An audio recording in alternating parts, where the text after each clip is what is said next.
What's up, Unstoppable Squad? Today we have another wrestling podcast for you guys.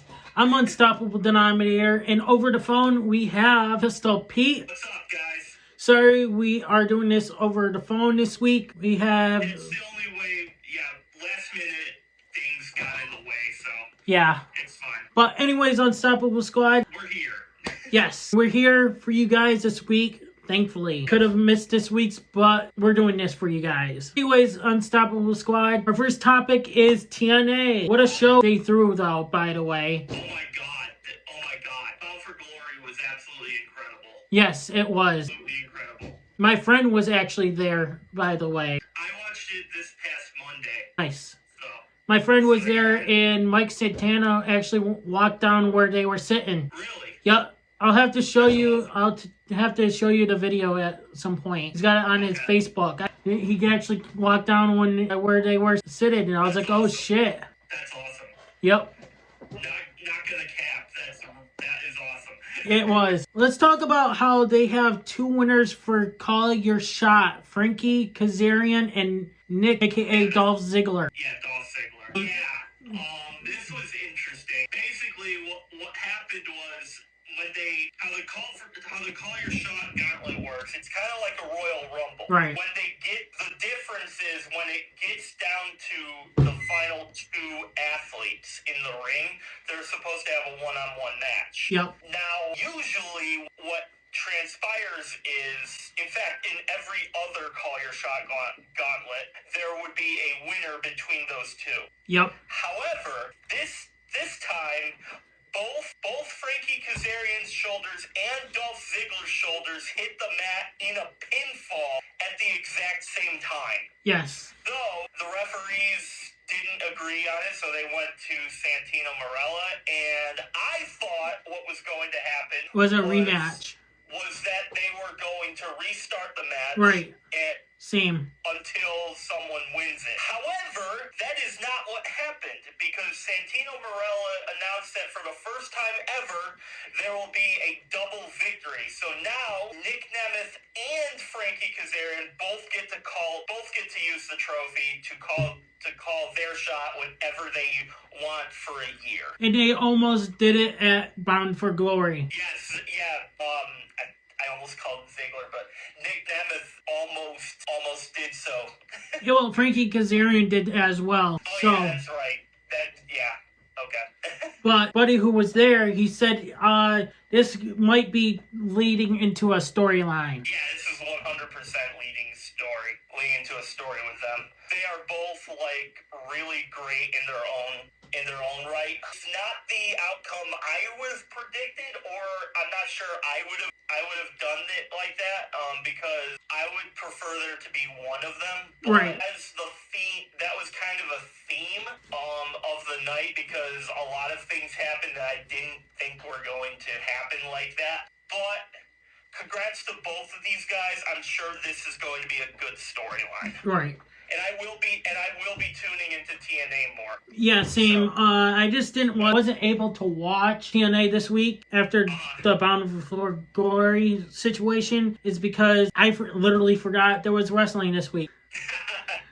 yeah. Literally, I've been so busy, and yesterday I got home, I was beat after yesterday, so I didn't even get to do anything. Yeah, yesterday I kind of hung out last night, so I got home kind of late. Nice. I was like, I don't feel like turning on SmackDown right now. I just saw... when I'm probably going to be updated on this show anyway, so it's like... I pretty much just watched the highlights. That's what I might do. Back on track, so... Our next topic is the Dudleys have officially retired and handed the boots over to the Hardy Boys. This was awesome. Yeah. It was an incredible match, but I wasn't expecting the way how it ended, to be honest with you. I wasn't either. What I thought was they were going to leave their boots in the ring. Well, to me, I thought with the match, I was expecting both Dudley boys go through the table. Oh, okay. Not one at a time, you know. Jeff Hardy still can move high off the ladder, though, for sure. He can still do it, and I guess... At the age of 40-something. He's getting up there, but these four could they proved that they still have a lot left in the tank. Right. Well, more so the Hardys, because obviously the Dudley boys hung it up. Yeah, and right after... They are the most decorated tag team ever. They are more... If this is how they wanted to go out, they more than rightfully earned it. Yeah. And it was an incredible last match. I thought it was... I didn't really understand it until I saw what was going on, and I was like, oh, okay, so it's kind of like an elimination match. Right. They're turning it into an elimination match when they could have just thrown both of them into the table, but it wasn't really an elimination match, but yeah, it wasn't really an elimination match, but that's just how they manipulated the stipulation. Yeah. Yeah, but it was incredible. Yeah, it was a good match. It was a really good match. You guys should watch it. Definitely, yes. I agree with Pistol Pete here. But yeah, let's get back to where they put the boots in, gave the boots. Like you said, were expecting to put them down in the ring, but the proper way was good idea to give it to the Hardy Boys. They earned it. Yeah, that was a great move by them. I believe, well, obviously these two tag teams respect the hell out of each other. Yeah. And this was kind of like a mutual respect way of going out for the Dudleys. So, again, if this is how they wanted to go out, and I'm sure it was, this is a great way of doing so. Right. And, as it was speaking of the match and stuff, and the boots and everything, Jeff Hardy made sure to protect the D-Von Dudley, who had spinal surgery in 2022. He took 100% of the pain in the ladder spot, landing right on the table, which you can really see where he actually did protect him. I saw that real time. I didn't know about this until we started recording. Yep. But this just gives me even more respect for Jeff. Right. And the thing is, I've seen different angles from different fans doing that, showing the footage of that. Literally, you can see Jeff Hardy going through one table as his legs just landed right on Devon. Okay. So he really did take the entire impact. Yes. So props to Jeff. Yes. Props to Matt and Jeff for making sure their friend was okay. That was a classy move. I'm sure Jeff's body is going to say otherwise, but like, what the fuck are you doing? But okay, what's next? Next, we are moving on to Mike Santana versus Trick Williams for the TNA Championship. And pretty much that was one hell of a good match there too as well. Props off to Mike Santana on winning that match. Great match too. I really think that was like one of a hell of a match between those two. I respect Mike Santana bringing on his daughter, and he like put his head down and his hands on the mat and gave the belt to his daughter and everything. I respect the hell out of this guy.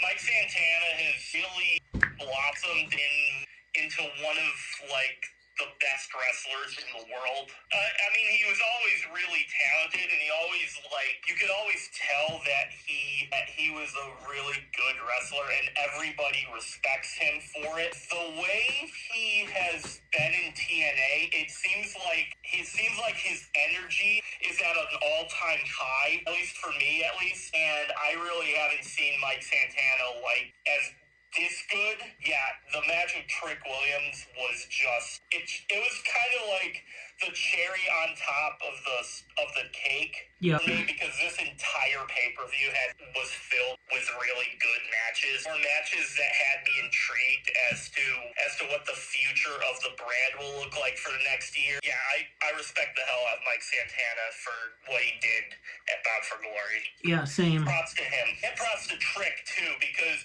he had to sell everything, and Trick Williams is a good wrestler too. I'm sure he's going to get a main roster call-up. That's what I was just about to talk to you about that there. Did you think he was going to move up? I feel like the real reason of him losing that belt is for him to move up to the main roster, finally. Yeah, I do too. I think Trick has more than earned it. When he was NXT champion, I I felt like he won the belt a little, not necessarily he won it quickly, but it was taken off of him like relatively soon. And then obviously he won it again, then became TNA champion.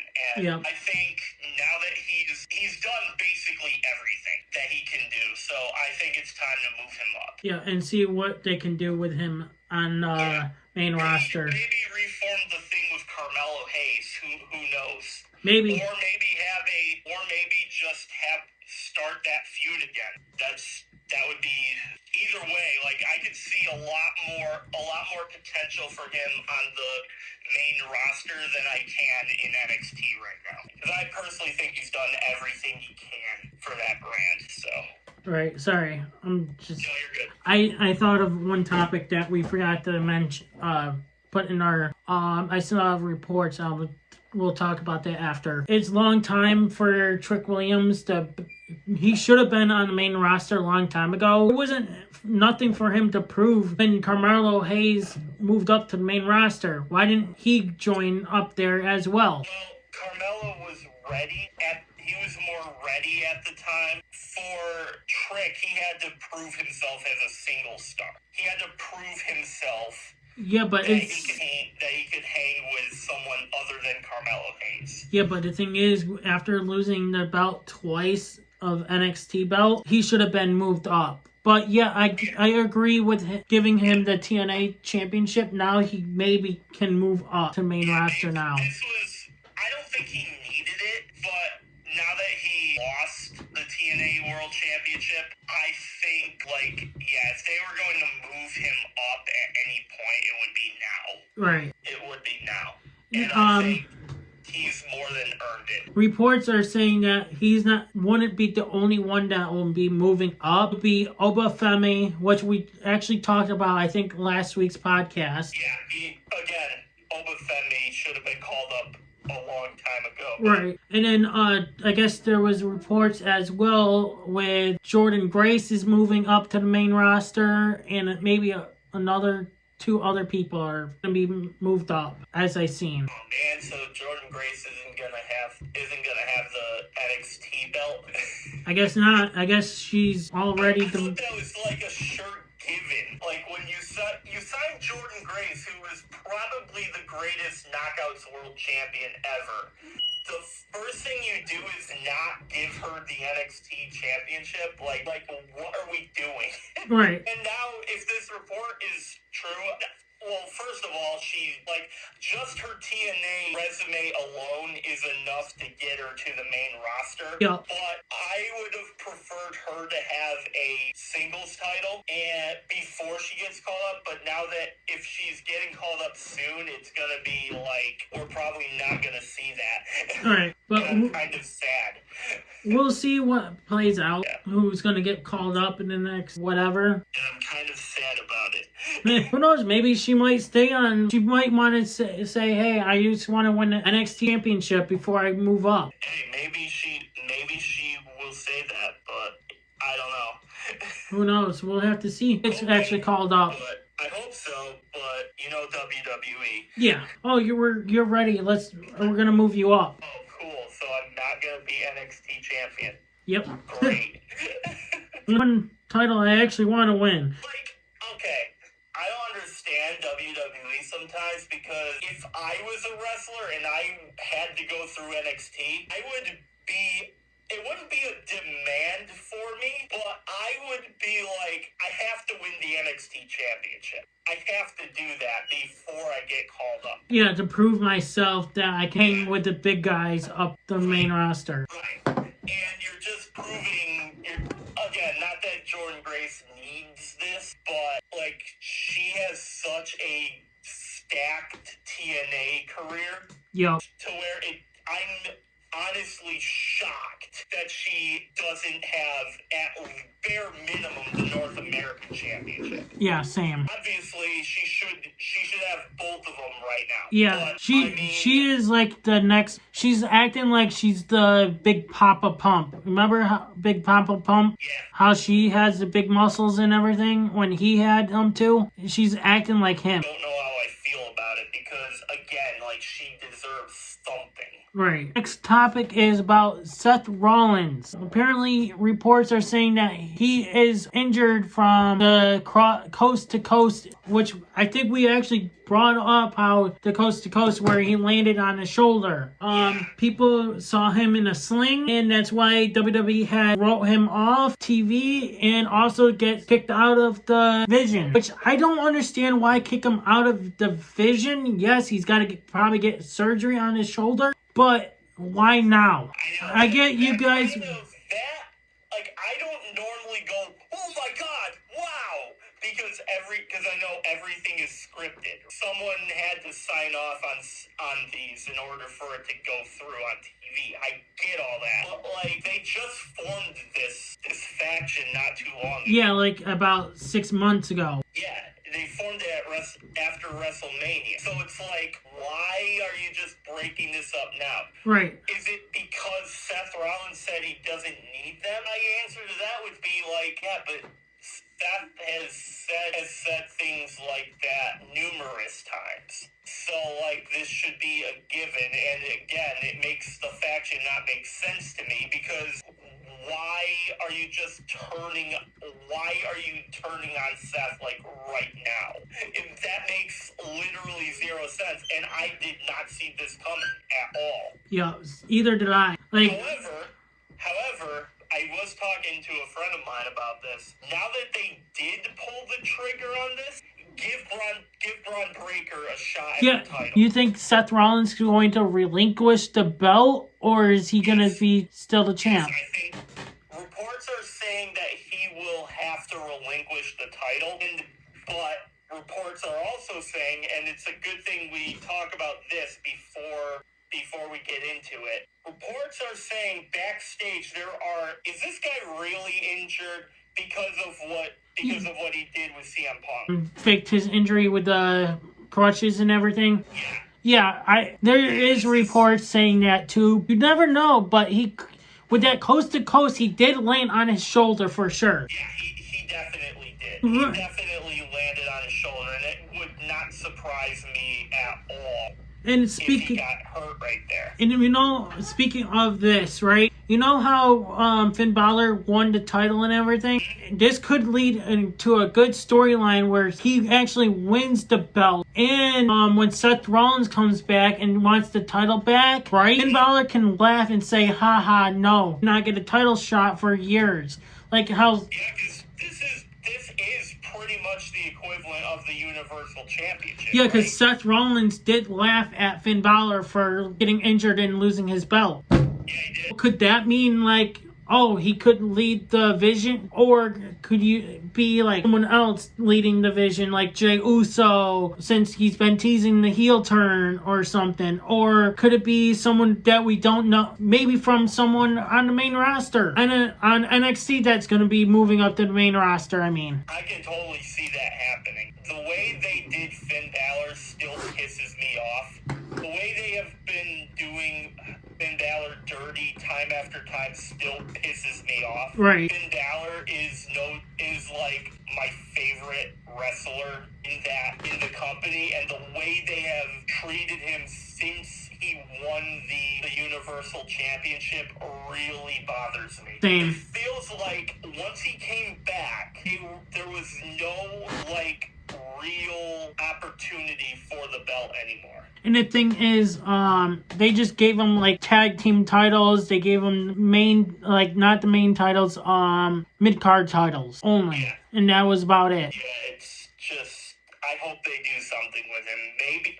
Maybe Braun Breaker is the first challenger for him. Maybe. I'm basically giving up all hope that Finn Balor's gonna get anything of note, but it is what it is. But speaking of this right here, I got more notes here of the Seth Rollins here. That WWE had no plans on turning the division on Seth until 2026. Yeah, that makes a little more sense to me. So that they might have to pull the trigger on turning on him because of his injury. So the only way I could see, based on that, I think he really is injured. Based on that, because if Seth was healthy, why turn them? Because if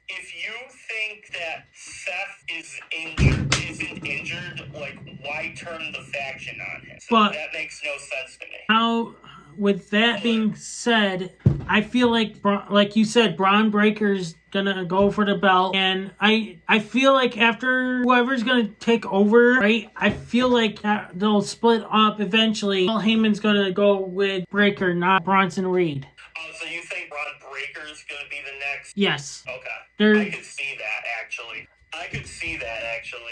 Braun Breaker said on social media saying that the vision has never been more clear. So what does that mean? I'm thinking that means that Braun Breaker doesn't see Seth's vision for the company, and I think it could mean that the vision is Seth's vision and not actually the visions of Braun Breaker, Paul Heyman, and Bronson Reed. Like maybe like remember what Jey Uso said to Jimmy at the most recent show? Like he said Roman's in it for himself. Oh yes. I think that's what Breaker was saying about Seth Rollins. I think that is what he meant there. Probably. Speaking of this, now that Seth Rollins is now kicked out of the vision, you think that he's going to team up with Roman Reigns finally and take out the vision when he comes back. You see 2/3 of the Shield, aka now, speaking of this recording, it's Saturday, the day of the AEW pay-per-view. Jon Moxley could be quitting AEW and could be joining WWE again. So could we see the Shield regroup and take out the vision? Okay, right now I'm going to say no, because I think there's a lot of rehashing not rehashing, but a lot of things that have to be said to each other, right, in order for that to happen. Well, so right now I'm going to say no. However, it could happen. However, there's always a possibility of things that could happen.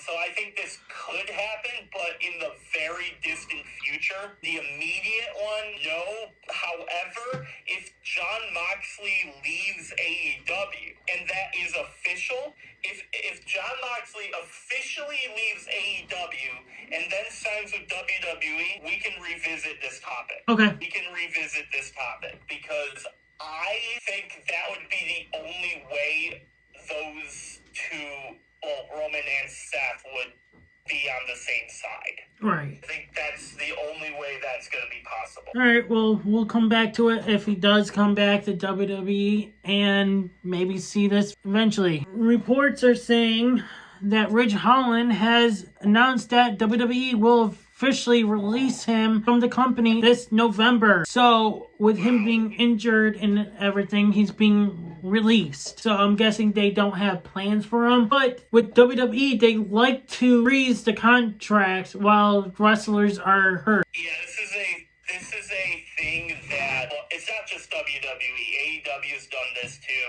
and TNA has done this as well, and New Japan has as well. So basically the idea is when a wrestler gets hurt, their time on their contract is basically frozen until they get back. And that has always been a double-edged sword type thing for me, because like, on one hand, I get it, but then we're going to run into a situation where a wrestler is injured or, like, comes back and they don't use his character all that well, and then the wrestler will get pissed at the promoter and will be demanding a way out of there. And then the promoter, what happens then is they go, oh, no, you're not going anywhere until you serve out the point of this contract. Right. So on one hand, for the company's side, it makes sense. However, for the wrestler, it kind of screws them, because you're essentially holding them hostage until they fill out the rest of their contract. Yep. Which we're going to talk about later on with a certain wrestler. But yeah, when it comes to Ridge Holland, he is injured, so it's kind of messed up that WWE cut him. Yeah. On that, but do you know what also happened this week? Big E announced that he is retired. Oh, did it? Okay. I thought. Yeah, I did see that. No, but Unstoppable. It fits into this topic here. Big E officially retired this week, and Ridge Holland was the one that injured him. So, do you think there's a possibility that they fired him for that instead of him being injured? I'm not sure. I feel like they released Ridge Holland first, and then the reports came out. Big E retired after. Okay. So that's what I feel like, but I don't remember what reports came out first. I forgot to mention that in our, the thing is, I saw that during the week, and then I was like, shit, never got a chance to do. I mean, we've talked about Big E on this show before. It sucks that I don't ever like seeing a wrestler get cut due to them being pregnant or them getting hurt, because it's like those things are like out of your control. They happen. Right. Like, it happens.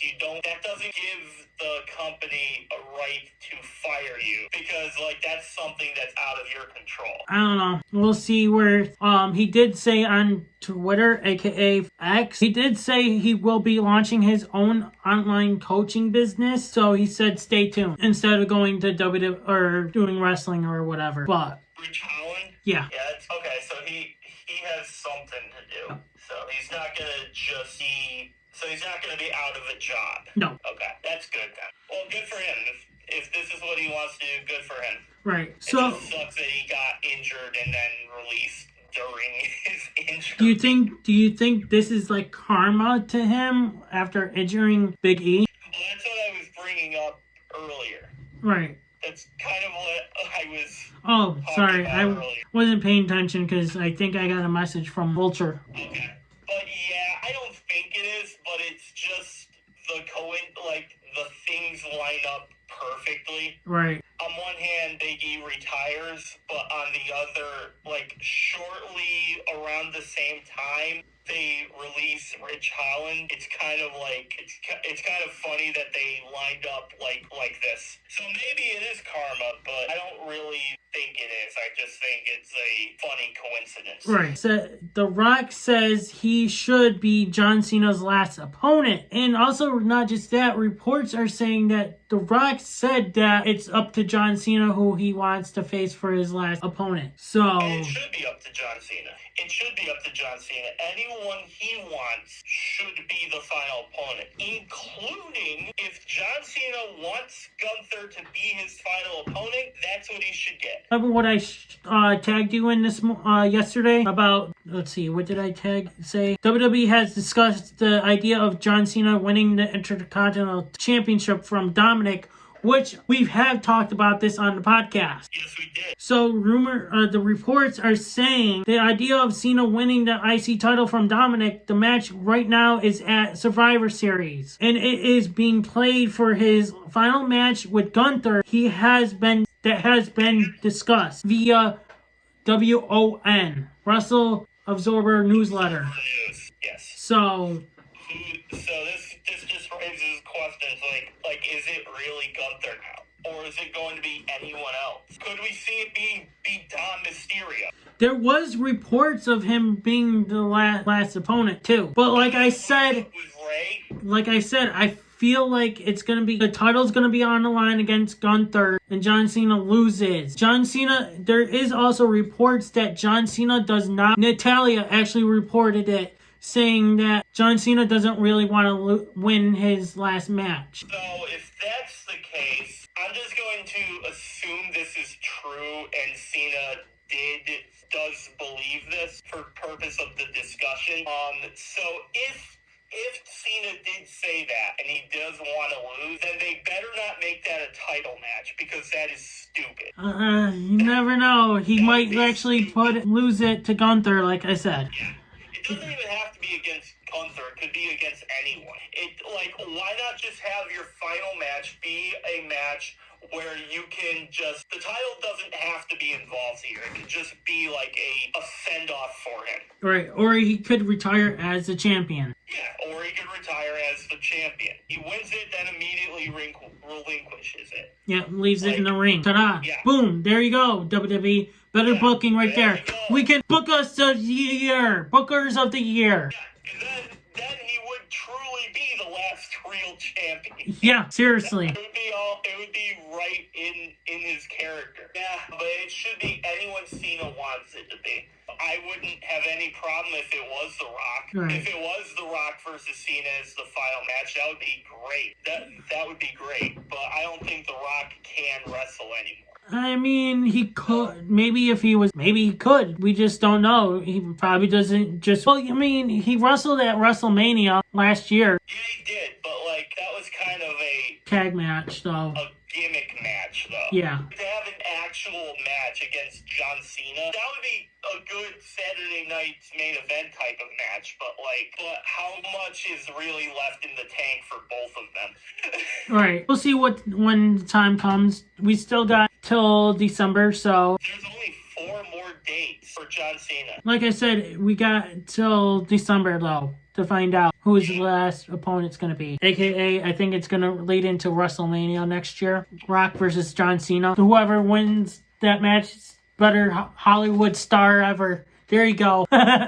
Best stipulation right there. Best Hollywood star ever.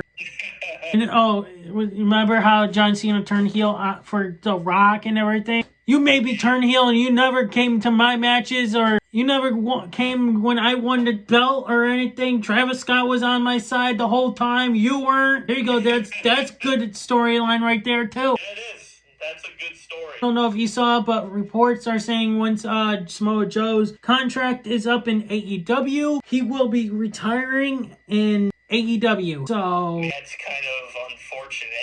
Right. I want to preface this by saying I haven't watched AEW in like a really long time. Either have I, but I've been seeing highlights once in a while, but I still don't remember I think the last time Samoa Joe, to my knowledge, was in a match situation, it was against MJF. But I don't remember the last time I saw Samoa Joe on an AEW highlight. Man, but he's had a long career as well. He was in TNA and WWE, and I think he was in Ring of Honor. Maybe not. But he's had a long career, and he's been good everywhere he goes. He's been a champion everywhere he's been. Here we go. His most recent match was on this week, October 15th, an AEW show where he defeated Listico or whatever his name is. So okay, yeah, and I haven't watched AEW in a long time, so forgive me for that. But yeah, I think Samoa Joe, like John Cena, like AJ Styles, like anyone else who wants to hang it up, like I think they should go off on their own terms, however they want. If Joe thinks AEW is the place where he wants to retire, then I think by all means let him do that. I just wanted to see him as WWE champion. Oh, you may not see that happen. I never see that now. Maybe he just wants to retire and continue on the story with the show that he's been doing for, I forgot the damn name. I wanted to say Metal Force or something. But it's something metal. Not heavy metal. I forgot the damn name. The clown that he plays in. Twisted Metal. Yes, that. I always keep on wanting to say heavy metal and shit. Good show. I have to watch season 2. Let's move on. Remember when we mentioned about releases up above earlier? Yeah. With Rich Holland? I did forget to mention that WWE have no plans for Wesley on the main roster. Are you kidding me? Yep, this is what reports are saying as well. Well, I mean, look at what they didn't have anything for Adam Cole either for the main roster. You know, it's stuff like this that really bother me. I mean, they could have used Wesley for the Sami Zayn's open challenge and had him win the open challenge. Yeah, they could have. But no, they decided to release him because they had nothing planned for him to the main roster. Well, there you go, WWE. We just gave you an idea. You guys could have used that idea, which we talked about last week, too. Yeah, or have him go up against Dom.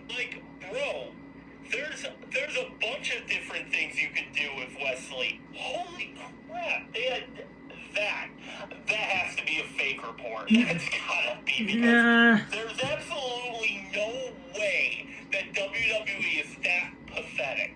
There's no way. Holy shit. There's absolutely no way. That's gotta be a fake report. Honestly. I'm looking right here. Reports indicate that WWE released Wesley because there was a prevalent lack of interest for the main roster. Right here. Yeah, there's no port. Yeah, there's no. Wow. Yeah, I'm looking at it right here. Wow.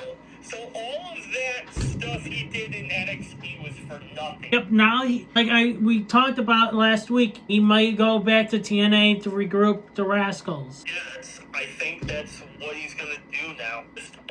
That makes zero sense, even for WWE, because Wesley is super talented. He is. I'm not gonna lie. I mean, they should have kept the other guy with the of the Rascals, that Zachary Wentz, in WWE, but they released him. He was talented too, but WWE just don't use their brains. They don't have use for him. Then why sign him to a contract if you don't have anything for him in the main roster? If you don't see potential for a superstar on the main roster, why even sign him to NXT? Right. Like, why even sign him to NXT? Isn't NXT supposed to be the developmental brand? Yeah, and to make you look like a great superstar to the main roster. Obviously not. If you don't have any plans for that wrestler to the main roster, then. I don't get it. He was doing fine. Yep. And now he was cut because there was no plans for him, apparently. That's ridiculous. That's ridiculous, because everything he's done in NXT, he was phenomenal in NXT. Like, former tag team champion, former North American champion. Like, bro, this dude has talent. He was a great heel when he was facing Zach Wentz. I felt they pulled the heel turn off well, and his character didn't take a hit from it. Like, I don't get it. I really don't. That's crazy. I hope Wesley goes somewhere where they can actually use him properly. Right. Like I said, I feel like he's gonna go back to TNA. So. He has to at this point. Our big topic of the title, as you guys can see it as the title of this video / where you guys are listening to, WWE apparently sent AEW a cease and desist letter for putting Andrade on TV as he broke his 90-day non-compete clause after getting released via Wrestling Observer newsletter. Okay, can I mention this? Now that Vince McMahon's no longer in fucking charge, get rid of the fucking 90-day or however 30-day non-compete clause. Let the fucking wrestlers go wherever the fuck they want. I don't know if they're paying them for the 90-day non-compete clause. Okay, so they're gonna be out of job for 90 fucking days? What are they gonna fucking do? Sit at home doing nothing? Here's the thing though, Unstoppable. He wasn't released. He was fired. This is what's been trending on social media this week, because it's not a 90-day release clause. It's a 1-year release clause. Yeah, because they changed it now. Because now, because he broke it. He broke the release clause, so he has to sit out 1 year. And the 90-day release clause only applies to wrestlers who have let their contracts expire normally. Because Andrade was fired, apparently the standard now is if you're fired from a TKO contract, you are going to be sitting out 1 year. Yep, now that's bullshit thanks to AEW signing. You know, yes, it was great to have him in the Don Callis family. Now he's fucked. The AEW is fucked as well.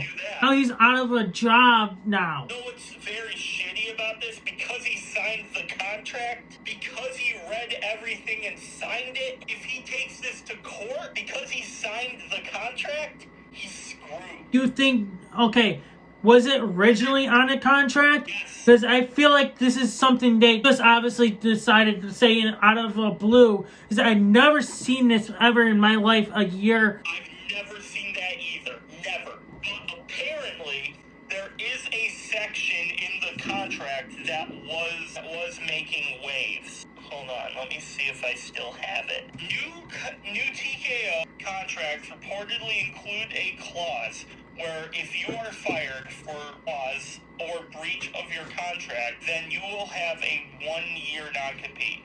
This is reportedly the issue that Andrade is currently facing. Fightful managed to get hold of the wording that TKO uses in their contracts. Section B, upon termination of this agreement, promoter, in this case WWE, which of the terms therefore of Andrade wrestler, so you subbed in Andrade, shall not work, appear, or perform in any capacity for any professional wrestling, sports entertainment, mixed martial arts, and or ultimate fighting organization, promotion, or entity not owned or controlled by WWE or any affiliated or subsidiary company thereof in the United States for a period of up to 1 year from the date of such expiration or termination as specified by the promoter in the notice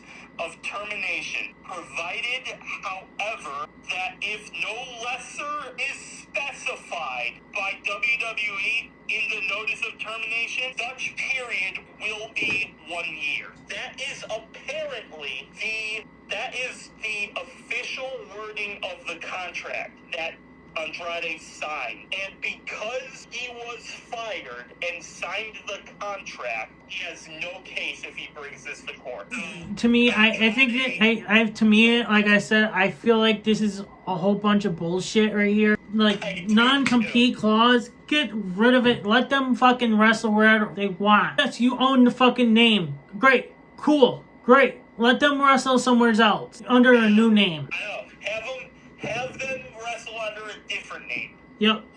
Who the fuck cares? Just let them freaking wrestle. They're wrestlers. So now he's out of job. This is just corporate bullshit from TKO. The thing is, with this bullshit now, he's out of a job for a whole year. And does this mean that AEW is going to have to put this Don Callis family storyline on hold? Or do you think they're going to keep it going and for a year or whatever they're doing? I mean, they've been keeping it going themselves, but like for a while. But honestly, at this point, I think what's going to happen is they're going to have to either put it on hold or they're going to have it keep going on. I think honestly they should just keep it going, but just have like all the Andrade matches just swapped with somebody else. I mean, they have 14 different guys. Well, now 13. They have 13 different guys in this faction. Surely you can find someone else to replace him. I mean, their main person, corporate BS. Which I think this was the main reason why AEW signed him, and to have him be in a Don Callis family, and to have him be the main star of the family and turn his back on one of the family members because Don Callis told him to. But now, with him being out of a wrestling company for a year, now that's not going to happen. I think that's what AEW was planning on doing, that storyline. Yeah, I agree. I just think this is BS. And 1 year is absolutely ridiculous. Like I said, he could fight this in court, but because he signed the contract, and first of all, you read that, why the hell would you sign that contract? Me, I never read contracts. I just sign my name away. I know. Because there's too much fucking reading to go through. It's like, okay, I read slow. I do read slow and everything. People are like, you're gonna read faster? It's like, I'm sorry, I read slow. You know, I'm not gonna waste everyone's fucking time reading a whole damn 20-page of contract. He probably just, write your name there, write your name here, write your name here. Yep. And it's like, then, okay, you're hired. It's like when I go to get my new truck, right? I went to get it signed and everything under my name and everything. Hey, you need to sign here, and here. Didn't even give me a chance to read the fucking contract or anything about my truck. So maybe that's what Andrade did. Oh well. Well, he's fucked. Maybe we'll come in. Maybe we'll hear more updates about this next week in next week's podcast.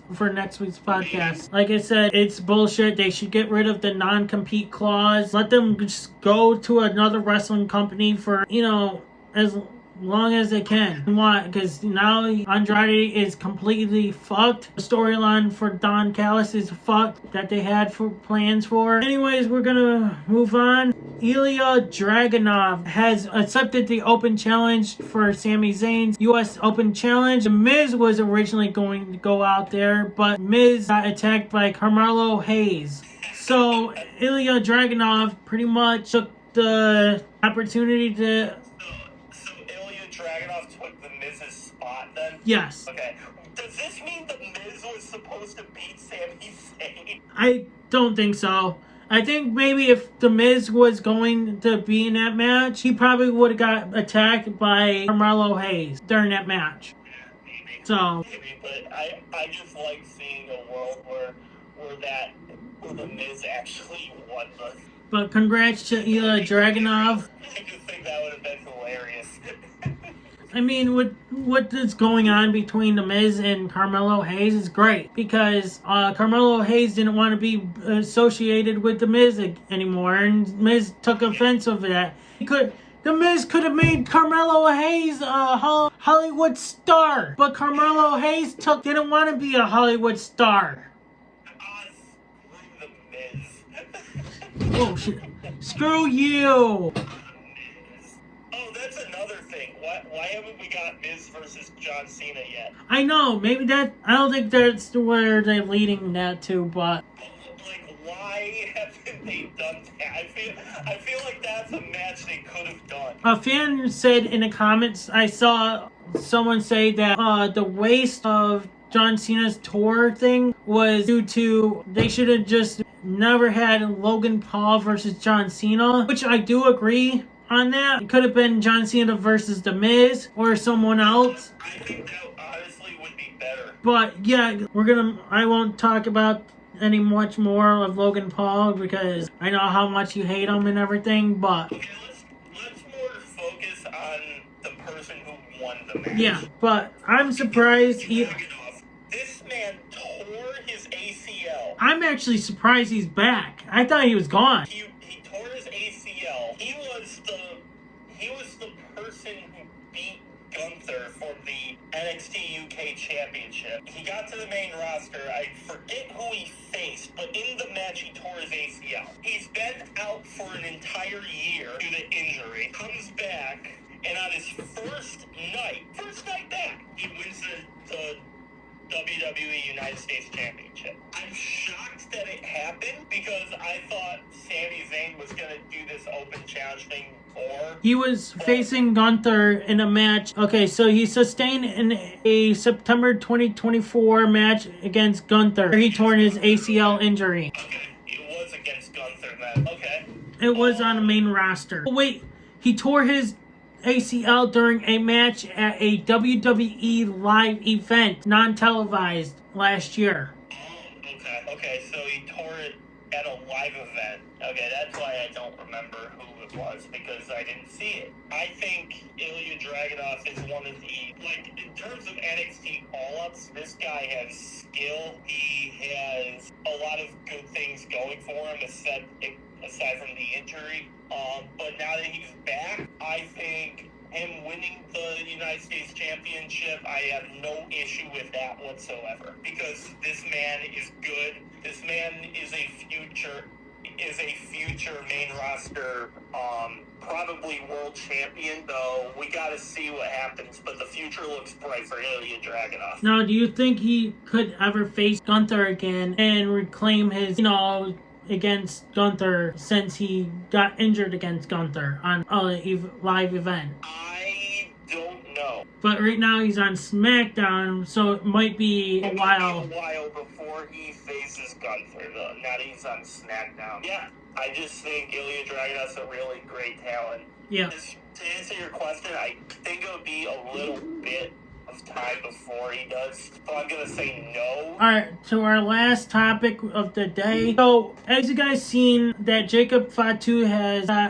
taken out backstage. He's being written off of TV for a while because he having an injury, I guess. As it looks like it was supposed to be Jacob Fatu versus Drew McIntyre. Jacob Fatu got attacked backstage, and then Cody Rhodes came out and says, okay, you want to have a match? Let's go. So I feel like Cody Rhodes might have been the one who attacked Jacob Fatu. Speculations could really turn Cody Rhodes a heel instead of Randy Orton and whoever else looked at the belt. Yeah, I think this would be really interesting for Cody. Like I said last week, Cody Rhodes never really struck me as a heel, so I'm not really sure how I would feel about it. I would have to see it for myself, but this would, because Jacob Fatu is a face, this would be a heel turn for Cody. I think that would be really interesting if it was, but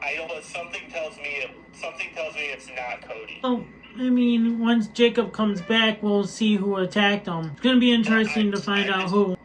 That's gonna be a very interesting storyline, though. Who took him out? I could see it being Cody, but I think it's somebody else. Something tells me it could have been MFTs, but they have their own thing with Sami Zayn now because the MFTs wants to get what they had before, their belts back. Yeah, their Lafala or whatever. I can see it.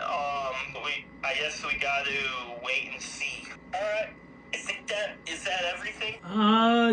Yes, actually. All right, Unstoppable Squad. Thank you guys for watching. I hope you guys enjoyed this episode of the podcast. We will be back for another one next week for more updates of AEW, of Jon Moxley, and much more. We're actually filming this on Saturday where AEW is doing their show, but we have things going on tomorrow. Anyways, Unstoppable Squad, thank you guys for watching. Like, share, comment, and subscribe because all 4 things are free, and free. I'm Unstoppable. I'm Pete, and we are out. Peace. Hey, everybody, it's your boy Skiz here. And if you don't subscribe to Blonde and the Unstoppable Denominator, then you are a toothy bumfuck, pussy-ass bitch motherfucker.